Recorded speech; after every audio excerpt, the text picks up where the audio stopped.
obviously reckon I'll beat him, that's for sure.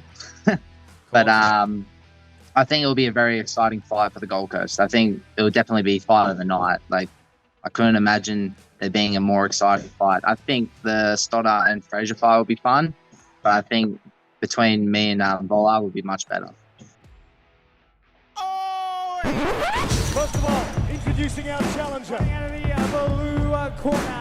He's going to step in, and he does. It's all over. Let's bring on the boom. This is Eternal MMA.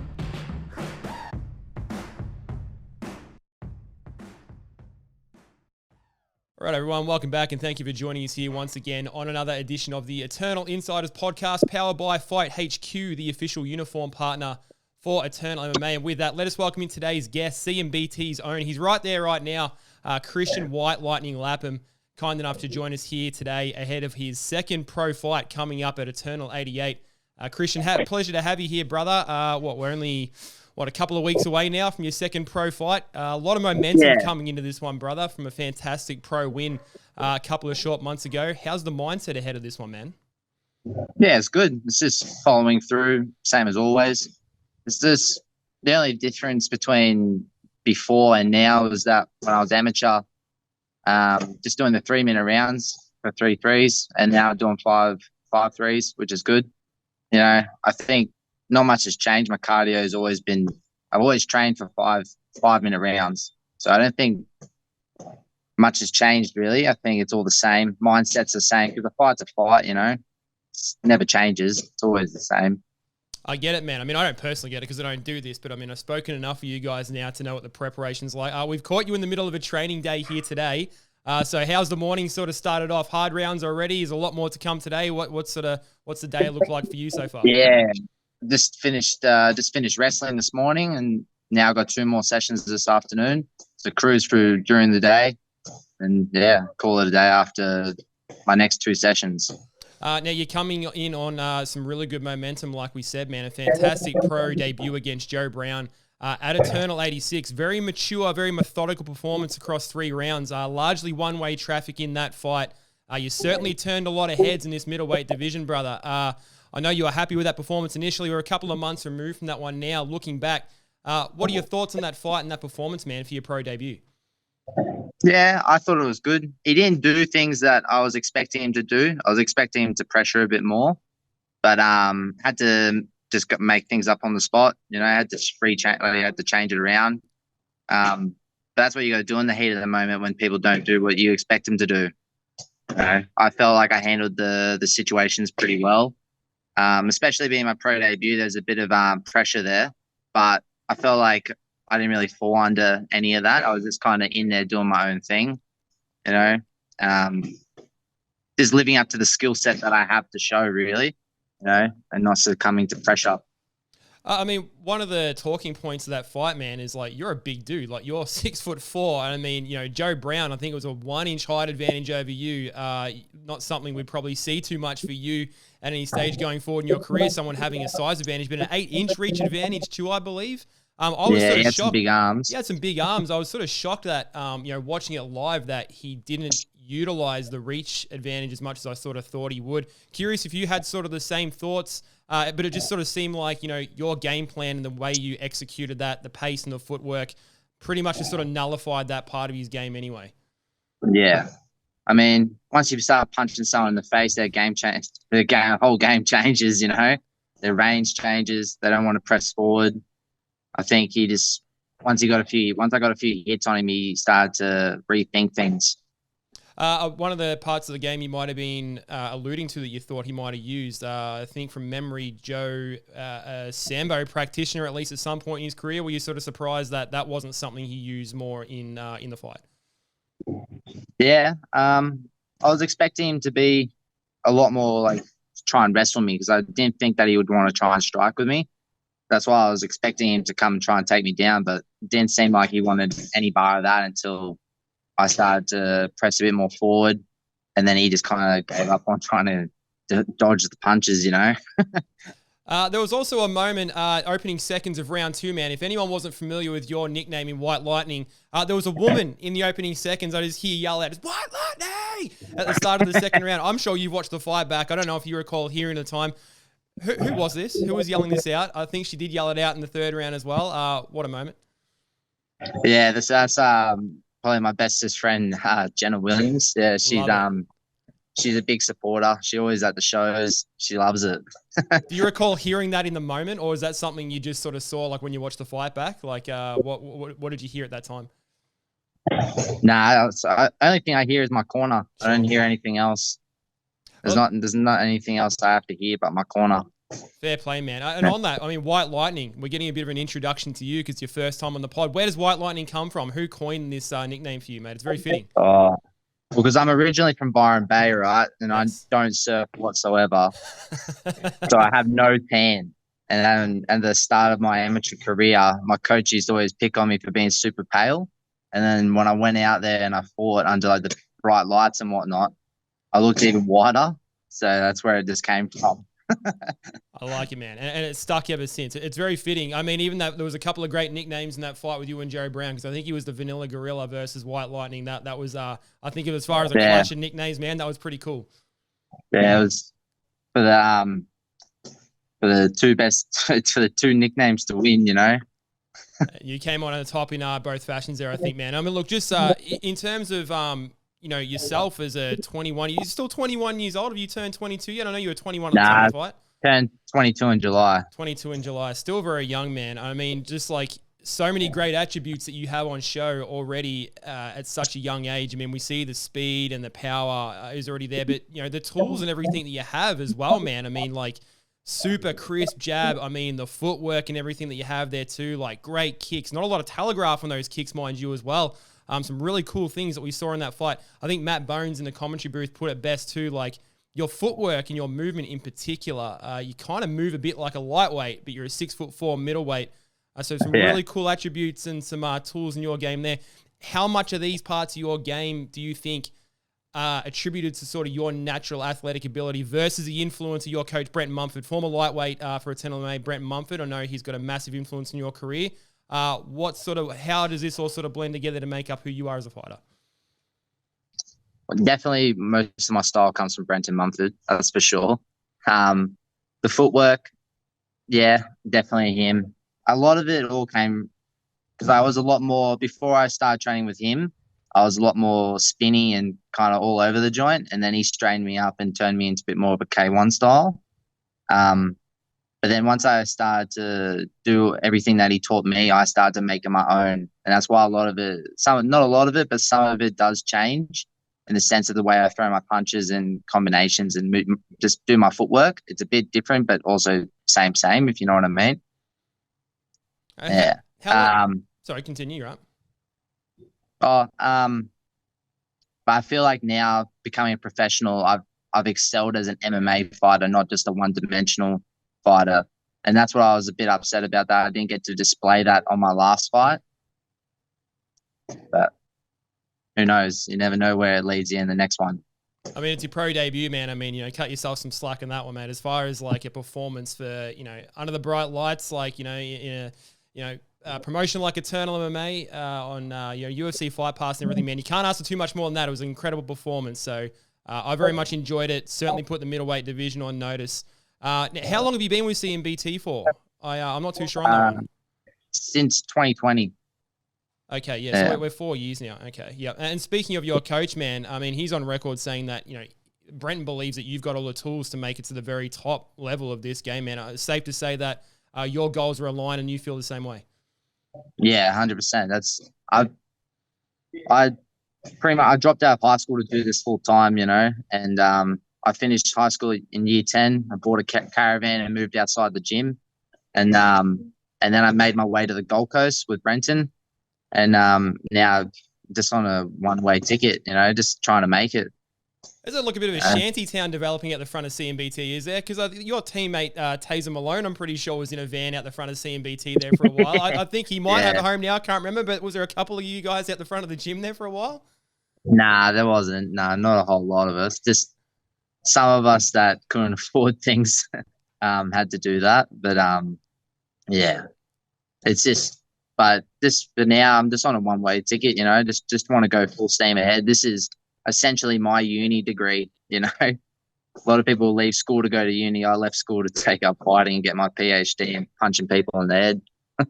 I mean, that's a great path to sort of lay out for yourself there, man. I think I've actually heard you talk about this because you said back in high school, you were telling people, anyone that would listen, that MMA is sort of the job you want to do, and you got a lot of kickback from that, a lot of naysayers, a lot of detractors, a lot of doubters.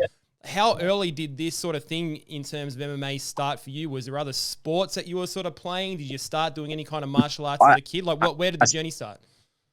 Yeah, I started Muay Thai when I was 12, and then I transitioned into MMA when I was about 14. But then I didn't really like grappling until I was about 16 or 17. I never liked it, but I kind of pushed myself towards it because I knew I wanted to do MMA. But now I'm loving all the elements of the sport. I know you had your amateur debut back at Eternal 39. Now that one did not go your way pretty quickly, inside 30 seconds. Now for a young 16-year-old kid coming up, telling people this is what you want to do for your job, this is what you want to do for your future, planning on dropping out of high school and making an absolute run of this. While you're still developing mentally as well as physically at that point, I know it's just the amateur ranks and you're there to learn despite the losses and the wins and everything, but losing inside 30 seconds in your amateur debut at that kind of age, did that do anything to derail your confidence in terms of, do I really want to do this long term, or was that just a bump in the road immediately and it was moving on from that point?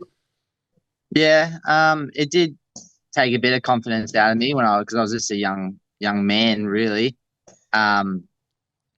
It did take a little bit out of me, but I knew that if I just gave myself time and I leveled up more, that if I give it a few more goes and I see where I go from there. I remember watching a video of Mark Hunt talking about people fighting and that they want to be professional fighters and whatnot. And he would always say to people, have 5 fights and then make your decision. And that was my goal, was to have 5 fights and then make my decision. And then once I'd done that, felt like well and truly that this is the road I wanted to go down. Well, you had I think it was another 6 amateur fights beyond then, and you won 5 of those 6, I believe. Just the one lost in your amateur career before eventually making your pro debut. So I think it's safe to say that you made the right choice, man. And because we started this professional thing with quite a bang. And it's brought us to this point. We've got the pro debut out of the way. Coming up against Damian Volar in your next fight, man. You're a bit of a different prospect compared to a guy like Joe Brown. Bit of a wild man, likes to utilize the grappling. Very hard man to put away, as we saw in his last fight against Alfred Stoddard. Your thoughts initially on this matchup and how you sort of think you stack up against him? I obviously reckon I'll beat him, that's for sure. But I think it'll be a very exciting fight for the Gold Coast. I think it will definitely be fight of the night. Like, I couldn't imagine there being a more exciting fight. I think the Stoddard and Frazier fight will be fun, but I think between me and Volar will be much better. I'm assuming you've watched the fight against Alfred Stoddard with Damian Volar. There's already so much crossover between a few of you guys at this point in your career, because Damian has fought Joe twice, I think, as an amateur. Damian lost his pro debut against Alfred Stoddard. There's just so much sort of intertwining in this sort of middleweight division. What did you take from that fight? I'm assuming, again, that you've watched it. What did you take from that fight between Alfred Stoddard and Damian Volar? I think you actually have a amateur win against Alfred Stoddard, a split decision win. Yeah, I do. When I fought Alfred when I was 19, that was my 5th fight as an amateur, I believe. That was an exciting fight between me and him. Be interesting if we come back round to it again. We might, I'm not sure, but we'll see what happens. Between that fight and Stoddard and Volar, one thing I can definitely say is that Volar's one tough motherfucker. Oh, that's yeah, for sure. Hell yeah. He's a pressure fighter. He just comes forward. Stoddard just got the better of him that night as well. I think he's just really tough. He's got a hard head for sure, man. I mean, I think, if you look back, it's, again, we talk about kind of the crossover between you guys. I've spoken to Damian once before. His amateur debut started in very similar fashion. He got knocked out within the first 15 seconds, massive, brutal sort of leg kick, and then went on his own run in terms of the amateur career there before making his pro debut. You won your pro debut. He didn't, but I mean, like, what heart that Damian sort of showed in this fight. So be very curious to sort of see how this one plays out with you guys, man. Like, do you sort of, in terms of your preparation for your fights, do you and the team specifically game plan for specific opponents without giving anything away, or do you more to sort of focus on, you know, your game and what you bring to the table and just implement it sort of at the time? Yeah, just we do structure ourselves around the fighters, but we make it our own, you know. Like I'm not going to change a whole lot because I am the fighter that I am, you know. Everyone knows what they're going to get. And I think everyone knows what they're going to get when they see Volar fight too. I don't think much changes. Can't see much. I can't see much changing from his last fight to this fight. Do you sort of like to envision the way the fights play out? I mean, you said that you could see this one being kind of another war with what Damian brings to the table in terms of his hard head and his quite obvious ability to stay in the pocket and not get finished, even though he's having his head belted off. Could you envision this fight potentially being your first finish in your pro career? Yeah, I could see it coming that way. Yeah, I think I'm a bit faster than Stoddart, so who knows? I might whip that leg kick, that head kick a bit quicker. I might throw those punches a bit quicker, but I might sub him as well. You never know what's going to happen on the night. We never know what's coming with White Lightning, man. Like I said, you've already sort of shown so much in such a short amount of time, making that pro debut in the fashion that you did. Very advanced techniques, very mature performance, fantastic footwork, so much on show. And I mean, when you sort of look at this card too, again, if we talk about the crossover, your former amateur opponent, Alfred Stoddart, of course, fighting in the main event against John Martin Fraser. Like, when you sort of look at that and see him in the main event, a guy that you have a win over, albeit in the amateur ranks, I know, but you know, does that sort of make you think that sort of the top of the billing in these cards, without looking too far ahead in the future, that, you know, you could sort of potentially be main eventing sort of sooner rather than later, given the crossover you guys had, given the wins that you've already sort of got over a couple of these guys, and this guy's in the main event? Do you sort of see that path already for yourself? Yeah, I can definitely see that 100%.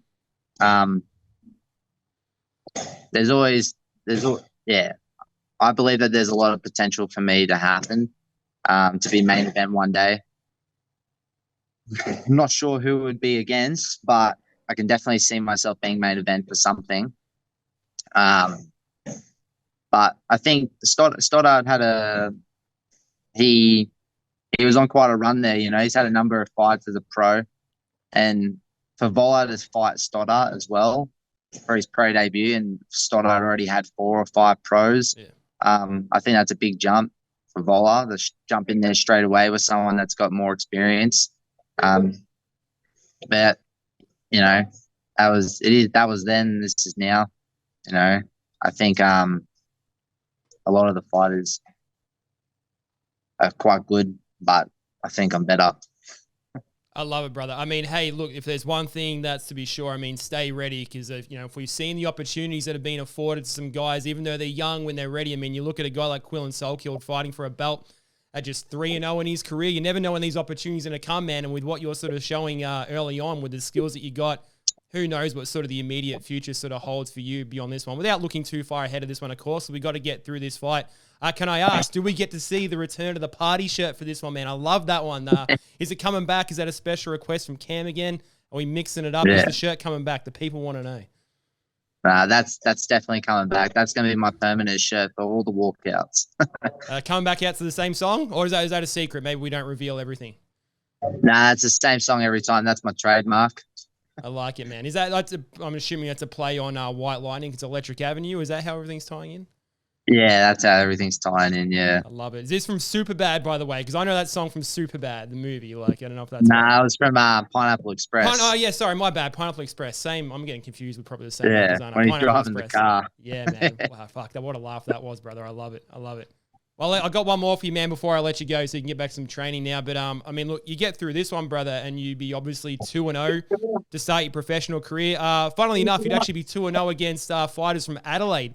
to start your pro career. I don't know how many middleweights professionally there are coming out of Adelaide, but you get through this fight and you've conquered that region. You know, in terms of what you sort of see for the future, I know we're not getting too far ahead of this fight, but do you kind of have a path in mind in terms of what you sort of see next to the immediate future? Like, what do you sort of see beyond this fight in terms of what you kind of like to see next? Or is that not something you think about? I try not to think about that too much because I like to focus on what's in front of me right now. But I just want momentum. You know, just keep going, keep on having fight back to back, stay fit year round. You know. I like it, man. Well, it's all coming up on the 14th of September at the Southport Sharks spiritual home for Eternal MMA. Christian White Lightning Lapham taking on Damian Volar. Cannot wait for this one, brother. It's going to be an absolutely incredible fight, no doubt about it. Incredible main card, a lot of good things to look forward to. And pleasure having you here on the show for the first time, man. I'll let you get back to the training and get prepped for this one. But, hey, get that win done on September 14, man, and jump back on the show and we'll talk about how you got it done, hey? Yeah. Yeah, 100%. Thank you for having me. It was brilliant. I love it, man. Really good. Appreciate your time, man. All the best. Thanks, mate. See ya.